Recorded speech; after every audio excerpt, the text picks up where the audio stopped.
Welcome, everyone. Here we are with the sports writers, Phil Stacy, Matt Williams of the Salem News, Nick Giannino, Gloucester Times. I'm Bill Newell here on MSO News Sports. And we're going to touch on all the winter sports and a variety of other things here in the podcast. And we try to mix it up and where we start, what our starting point is each week. And we spun the big wheel on the wall here. And we're starting with girls basketball here to start with. I just can share one quick story. I was at the Beverly Girls game Saturday last night, which would be Monday night in Saugus, and two teams winning records going head to head, and Beverly came out on top in that one, 46-29. They just shut down Saugus in that fourth quarter, but it was a relatively close game from pretty much start to finish. Beverly had a couple of decent leads at times, but anyways, Beverly moves on. They keep winning, and Nick, I know you were at a game last night as well, Monday night. Yeah, Gloucester girls versus Salem. Well, we obviously talked about Salem briefly last week, I think, and they've only played, that was their fifth game of the year. So they're trying to catch up here. They're squeezing in a lot of games in a short period of time. For various reasons, they were unable to play in the middle of the season, but they were back out there and kept it close in the first half. I think Gloucester was up by about 12, 13 points at the halftime, and they just came out. They were shooting the ball well. The fishermen got Taya Mano back. Taya or Taya, I hope I'm not pronouncing that incorrectly, but she's a junior guard and a really key player for us. For them, she was missing some time with an injury, and having her back, she hit three big threes last night, a couple in that second half to kind of, increase the lead for Gloucester. And it was a big win for Gloucester. They're 4-9 now, so getting to that 10-win mark is probably going to be tough to get into the tournament for them. But they were sitting at 36 when the power rankings came out last Friday, so just outside the top 32, and then they get another win there. I'm not sure. Did they update the rankings yet today, guys? They're up. They are Not out. yet, Yes, right? yeah. They're up now. Yeah, they are. Yeah. Okay. So I'll have to take a look and see where they stand now. But definitely getting whole and healthy over in Gloucester with Mono back. They were missing Abby Stouffer, one of their best rebounders, last game, but she should be back next game as well. She's just battling an illness. I think there's a lot of sickness going around in the high school athletic circuit right now. So guys are missing time, girls are missing time, but Gloucester seems to be getting healthy, and having Mono back was big. They got a nice game out of Jordan Purdue Del Torchio, who's been averaging double figures for them. She got a big double last night and only played the second half because she was returning from injury and sickness, and she must have missed some time, so she was ineligible to play in the first half, and finished with 11 points and close to 15 rebounds, I think, for Gloucester. So three players in total in double figures for them. Lexi Corallo had 10. So good sign for the fishermen. Maybe that win will get them going a little bit. They got a rematch with Swampscott on Thursday, a team they lost to by 1 point last time around. So if they can get that one, that'll be another big NEC win for them. And then Salem, of course, like I said, they've only played 5 games. They're 1-4 now, and they got a huge game from you're gonna have to help me with this one. Severino. Her first name is Isley. Do you guys recognize? What is it? Isley with a V in there, so it's a tough one for me. But she had 21 points, 8 rebounds, and 5 blocks last night. She's been playing very well for them. A senior returning to the team under first-year head coach David Kazadi. So we'll see. Salem's still young. They're rebuilding. They got a new coach, but they got some talent at the top. And we'll see. Maybe they can snag some wins down the stretch here. But that's what I got for that. I know I wrote about Manchester Essex girls last Friday in the hoop column. We haven't talked about them, but they got, they're off to a great start, or they're playing great basketball, I should say. We're past the point of start. We're past the midway point now. They're up to 8 or 9 wins, so they're inching really close to a tournament berth, and they're sitting in the top 10 in their bracket right now in the seeding. So good season for Manchester Essex girls as well. You mentioned Gloucester and Swampscott playing later this week, Nick. Yep. In the updated rankings that came out about an hour ago, or at least at the time that we're recording this on Tuesday, Gloucester is still 36 and Swampscott's 33. So that could be a big swing game there. Okay, there you go. Yeah, I'm pulling them up right now. That's correct. And Yeah, so it looks like they won one and they lost one since the last rankings Gloucester did, so they didn't change much. And then Swampscott's sitting at 5-6, and like I said, they had a 1 point game last time, so that one should be pretty competitive. I did see one other game Friday. I saw Masco beat Peabody in Peabody. Yeah. So that was a nice team win for Masco. They battled back, put the game into overtime, won it 48-44, the final score there. And they played a great team game. They played aggressive defense. So Coach Jalen Aho there doing a nice job there at Masconomet, had them playing very well. So And our guy Hector Longo is an yes, assistant over there. So yeah, I saw them play Gloucester earlier in the year, and I was really impressed with their defense. And I think that's exactly what they did against Peabody as well. They kind of clamped down on defense in that second half.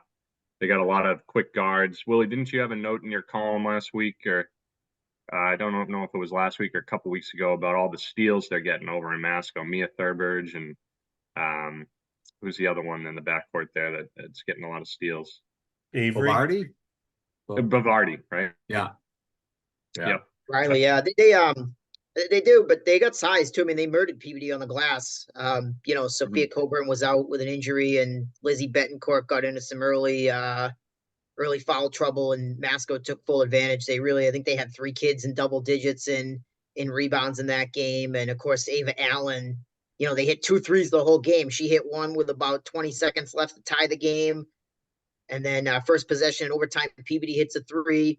You think they're taking control, and Allen comes back down the other end, drills another 3 to tie it, and then it was just all Masco from there. So 2 big shots there from Allen. She should get a shout out as well. And just to update you guys with the updated rankings here that did come out for the girls, for Manchester Essex in Division 4, they're sitting at number 12 at 8-3, and Hamilton Wenham right above them at number 10, 7-4. Yeah, they're actually playing really, really well. The Hamilton Wenham girls, the way that they've been getting some really good balanced scoring this year. They're winning close games. They're pulling away from teams that they should be doing that against. What are they now, Nick? 8-3 by those rankings? Is that right? 7-4 for Hamilton Wenham, but I thought they had 8 wins too. But I think the losses were what? Manchester they lost to. They lost to Pentucket, and I think the only other loss they had was Linfield, if I'm not mistaken. And Manchester Essex plays at Hamilton Wenham on Friday this week. Okay.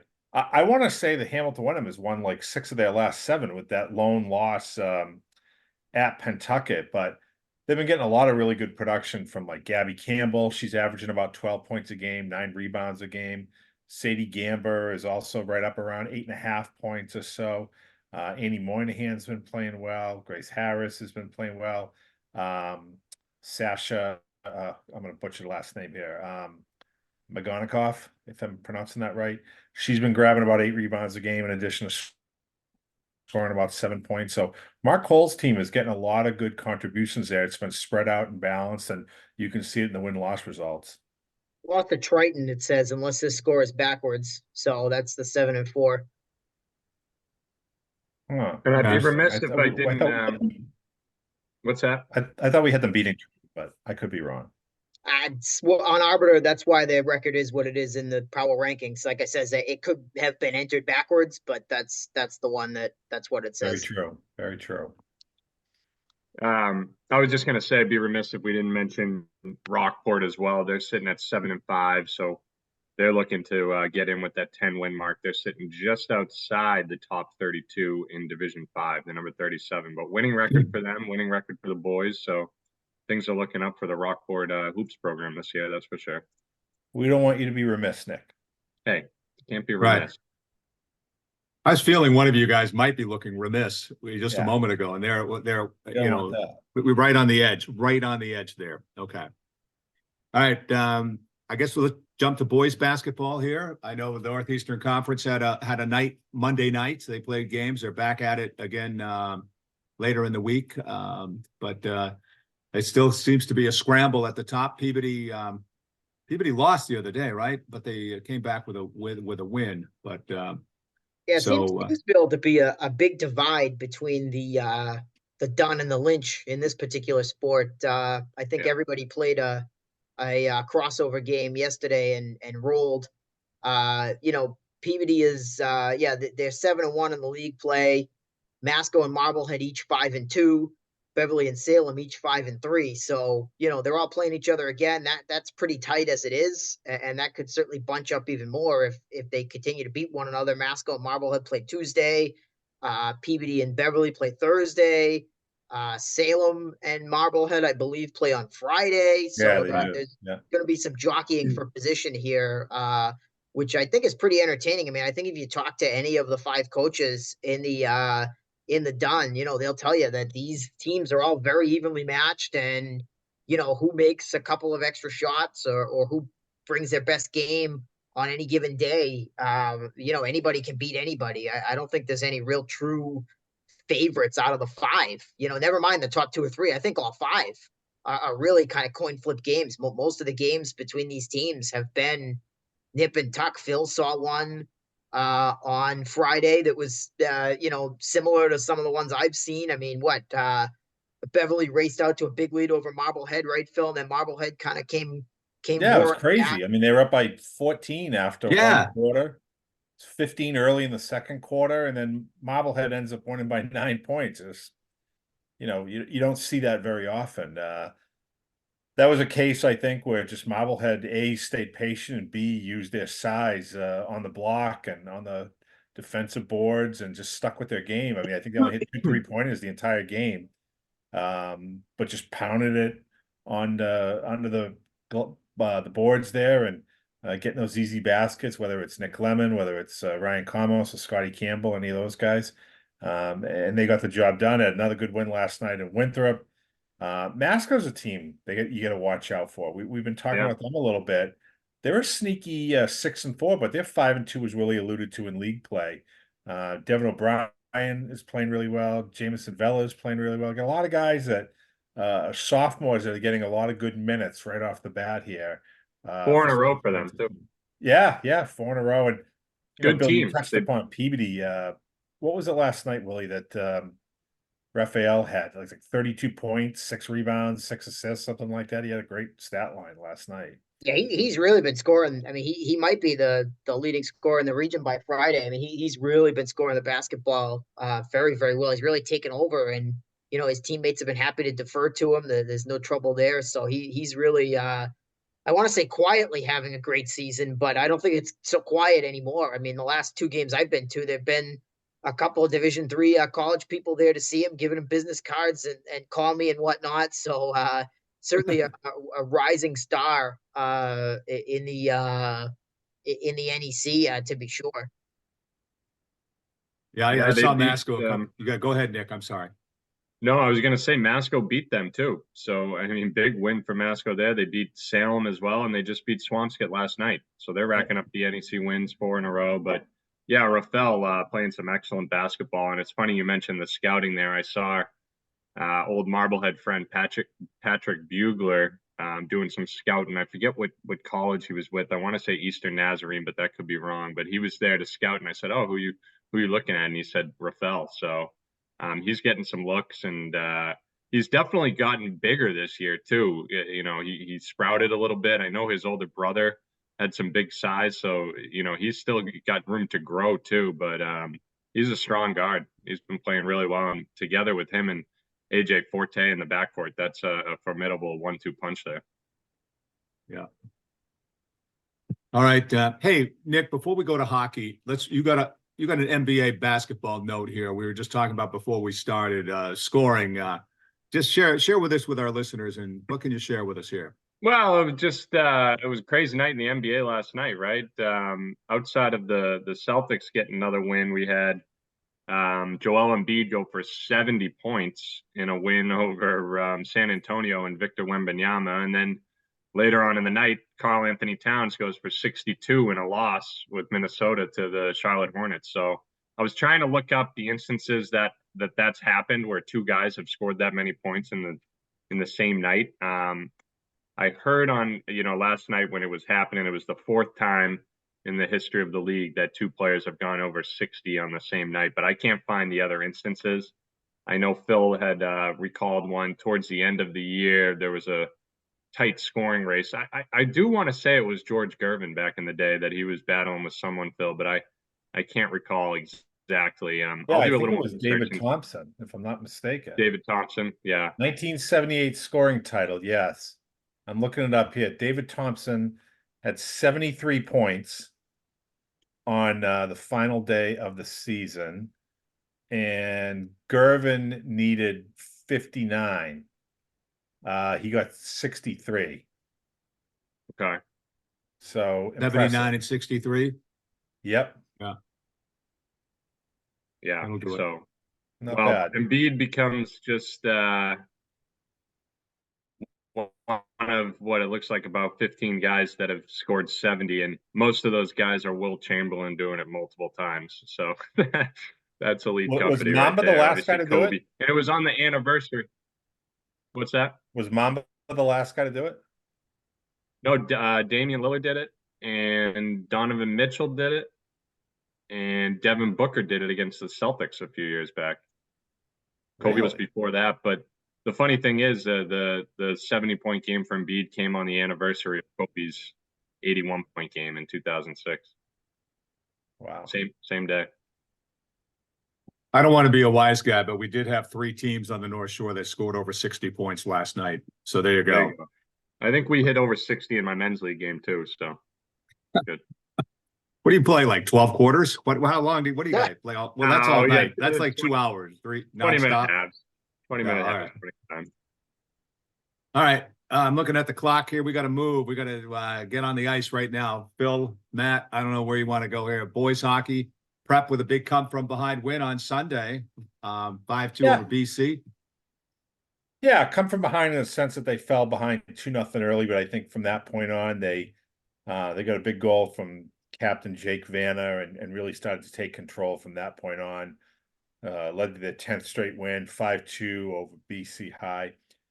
That's 6 straight road games for St. John's. They went a perfect 6-0 in those road games, and almost all of those were against Catholic Conference competitions. Say that 5 times fast. She sells by the seashore kind of deal there. So they're 10-1 now, playing airtight defense. They've given up 13 goals in 11 games. I mean, that's ridiculous. I don't know if anybody in the state can match that.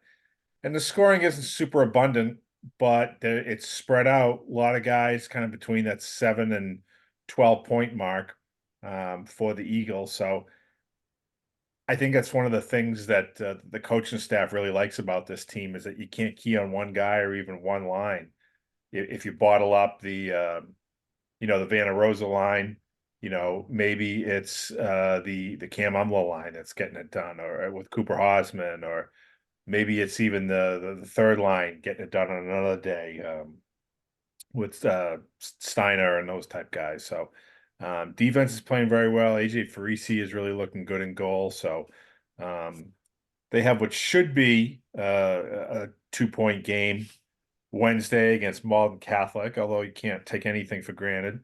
But then if they beat Zavarian, if they win that game and then they can beat Zavarian on Saturday, they would win their first Catholic Conference title in 11 years, which seems crazy when you think about the run of success that they've had. But winning that Catholic Conference title is difficult. You had Malden Catholic go on their run in the 2010s and won a bunch of them. And, Zavarian, I think, won a couple in there. And then last few years, Catholic Memorial's been the team. But, it's right there for St. John's to take it. So they're hoping to have a big 4-point week and bring home that crown.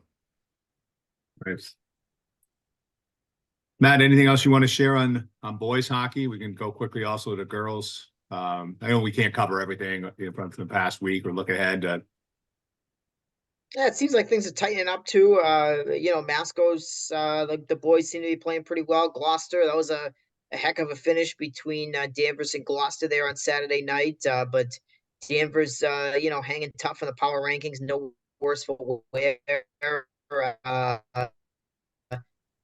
uh, Oh, jeez.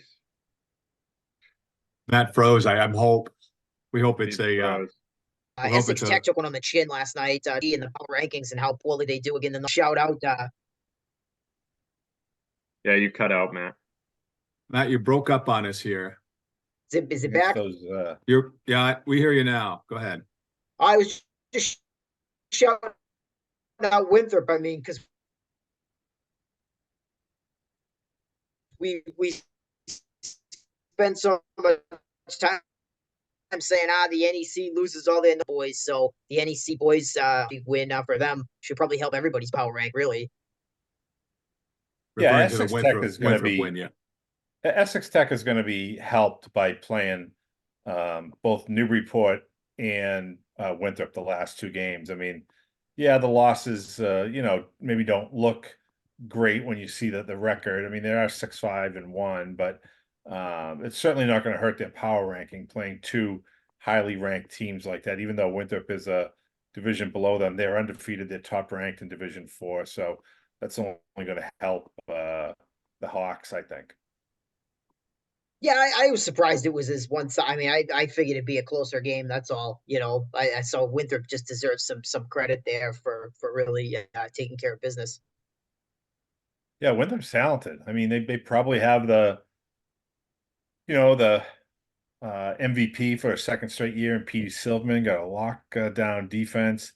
They haven't really been tested too often, and when they have, Masco was up 3-2 on them the other night. They scored to tie it.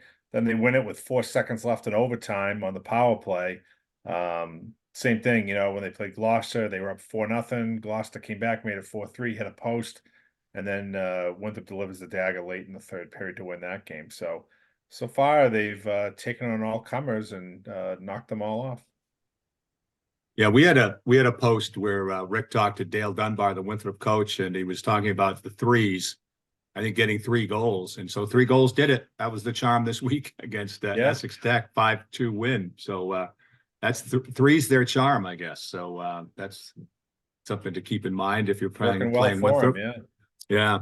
So, and on the girls' side, guys, anything to share with us?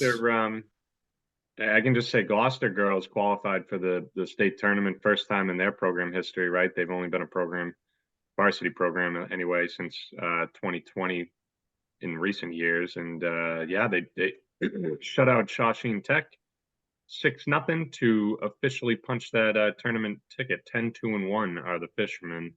And they are sitting at number 13 in the Division 2 girls power rankings, right neck and neck with Beverly at 14.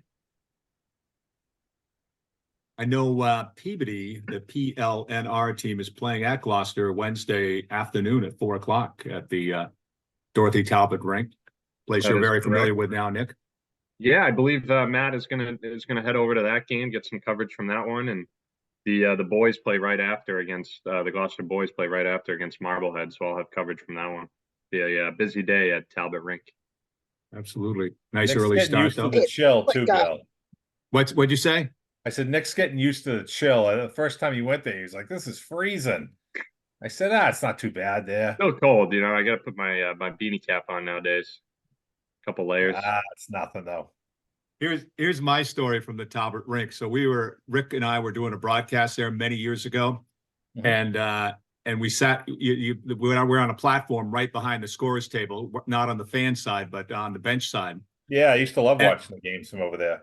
Yeah, it's a great spot to watch a game. And Rick says, "Yeah, come on, do the game with me." So I'm there, and there's a drip coming down on the roof all throughout the night.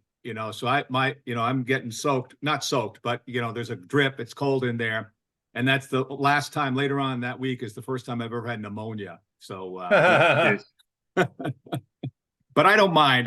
That's not that's a great place to watch a game, but not right there on when the roof's got some ice or something on it, whatever it was. So I think the tank has its idiosyncrasies that you just kind of roll with.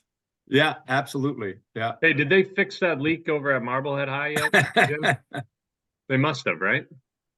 Yeah, I mean they've been playing games. Yeah, right. They've been playing games there, unless they're keeping a bucket down there on the court. But well, maybe we've had this ice, for the last week or so nothing's melting necessarily, or there's not anything else on the roof. So hopefully they do have it fixed. That was a great 3 minutes of basketball or 5 minutes of basketball those two teams played that night, Peabody, Marblehead. Not so much for Marblehead when they played the next night over in Peabody in a different game, if you will. Yeah. But I'd be looking forward to seeing the conclusion of that first game that was suspended after the rain on the court that night a few weeks ago. So, yeah. Good one.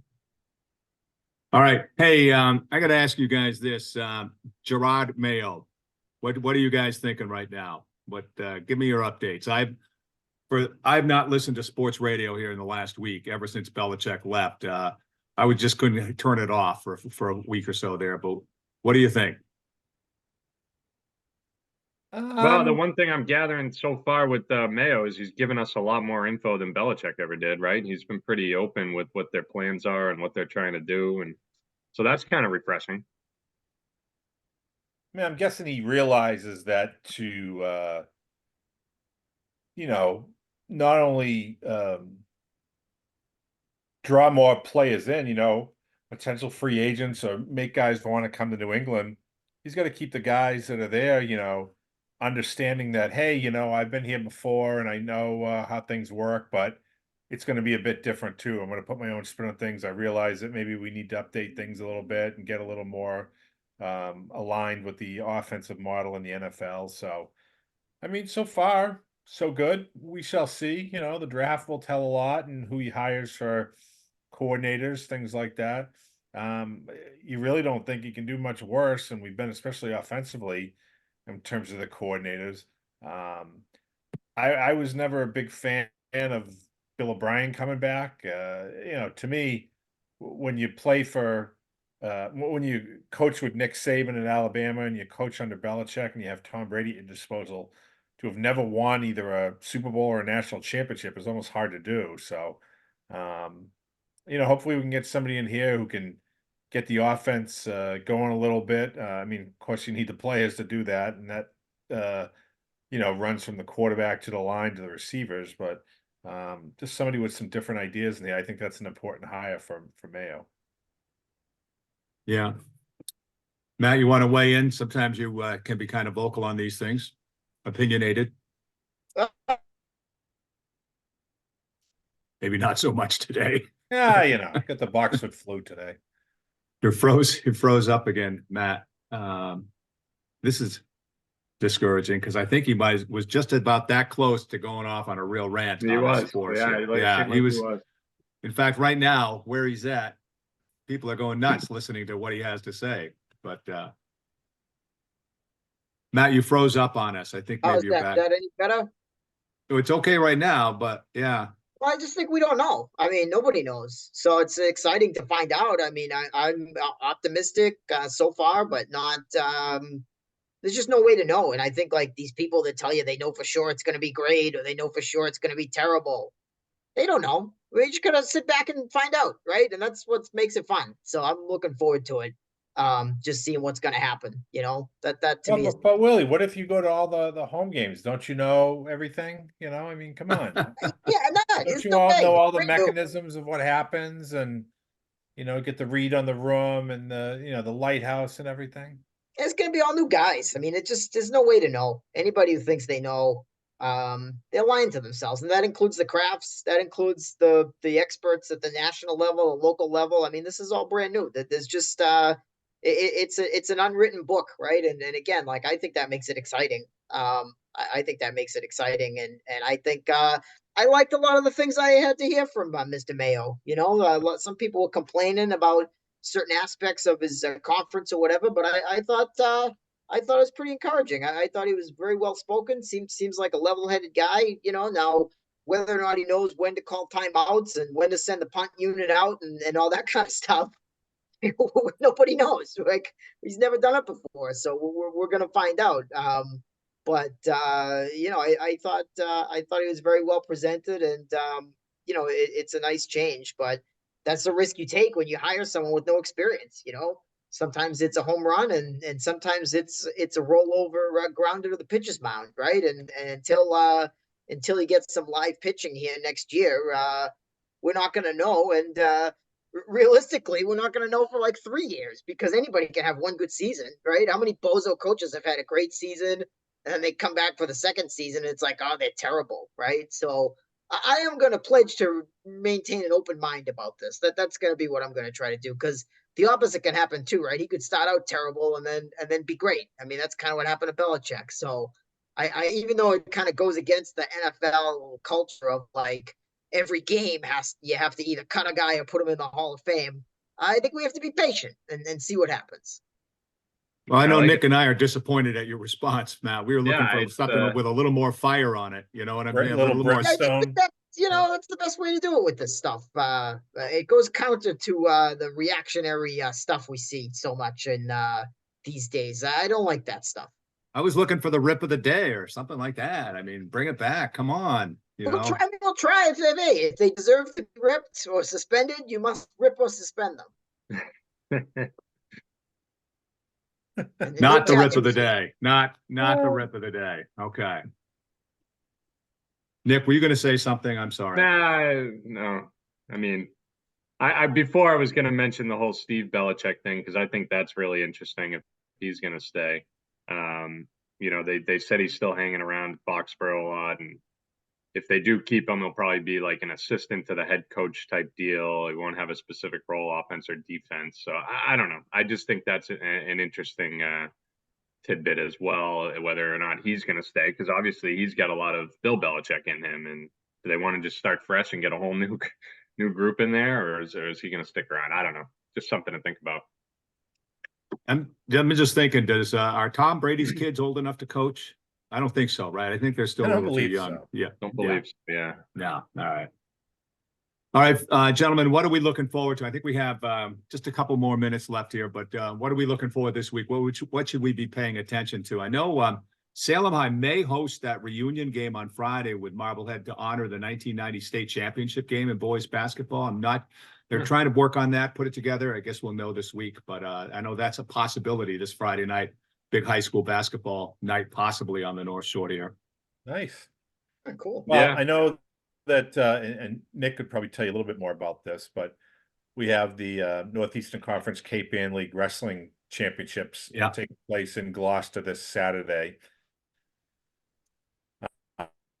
And there should be some great bouts there. Nick, I would think the highlight for a lot of people will probably be that Toppin for Gloucester against Gino Sakari for Beverly at 190, I want to say it is. I thought they were bigger than that. I thought they were heavyweight, but maybe you're right. I know one of the Toppins is heavyweight, isn't he? Anyway, one of the Toppins is, I think it's is it Michael that's the heavyweight? I can't remember. Jaden's the younger one. You're the Cape Ann guy. You should know. Yeah, again, either way, regardless, that matchup between Sakari and Toppin was, heavily billed the first time around. They were two of the top guys in the state, still are two of the top guys in the state. And there was a little chippiness after that match, if I recall correctly. And there was chippiness. Yeah, so both guys are going to want to win that rematch, but should be a great day over at Gloucester High. All the teams over there. It's going to be an all day thing like usual, and the fishermen are excited to host it this year. Should be some fun competition. We'll have a photographer over there. I'll have some coverage from the event, and you guys can read about that in Monday's paper and up online on Saturday night. Nice. And in terms of the hoops, I know you mentioned the Salem game. I'm looking forward to Manchester Essex and Hamilton Wenham boys hoop on Friday night, because Hamilton's playing some pretty solid basketball. They're 500 this year after a couple down seasons, and they gave Manchester their closest game of the year. Manchester's sitting at 10-0. They've pretty much dominated everyone they've played except for Hamilton Wenham. That was a 5-point game. So interesting to see what kind of defenses Mike DiMarino of the Generals throws at the Hornets there. It's always a good rivalry match, and like I said, it was a 5-point game last time, so we'll see how it goes on Friday night in the rematch. Speaking of shout outs in boys basketball, we should give one to Phil Whitley of Rockport. They've had a couple of big wins, including beating Hamilton Wenham their last outing. And so they're off to their best start in his 10 years of coaching at Rockport. So congrats to them and what they've been able to accomplish. Yeah, and his Off son the beaten path a little bit too. We could mention the Amos gymnastics team is off to a great start this season. They obviously don't start until the beginning of January, the high school gymnastics teams, but they're going great guns so far. Just put up 143 points the other day against Beverly. Kaylee Westcott had an all-around score of 39.1, which was remarkable. Great showing by her, including a 9-7 on beam the other day in a win over Beverly. Cameron Donovan is another strong gymnast for them. I'm trying to think who else. Kaylee Donovan is right there as well. So they're performing very, very well. Should be a great meet when they take on the 4-time defending state champions from Masconomet, which is going to be coming up. I haven't looked, but it's going to be coming up fairly soon. That's one to keep an eye on. They already for, did. Gymnastics. Gentlemen, I'm looking at the clock. We're going to get clipped here. We're going to get cut off here, but that's not a bad thing necessarily for our listeners. But anyway, I'm kidding. But anyways, gentlemen, great job. We'll talk again soon. Thank you. Thanks, Bill.